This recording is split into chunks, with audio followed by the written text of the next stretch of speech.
कमजोर ना धर कोरा चल पिके।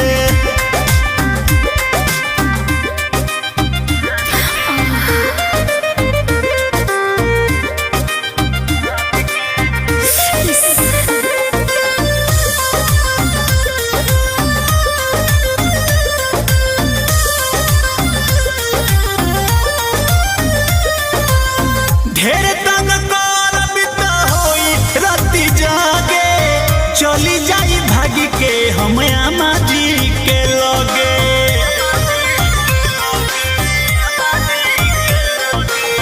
ढेर तंग करब त होई राती जागे, चली जाई भागी के हम आमा जी के लगे।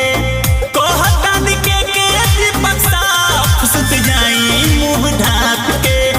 कहतन के दीपक साफ सुत जाई मुँह ढाप के। वही कमरवा कमजोर ना धर कोरा चाप के। वही कमरवा कमजोर ना धर कोरा चाप के।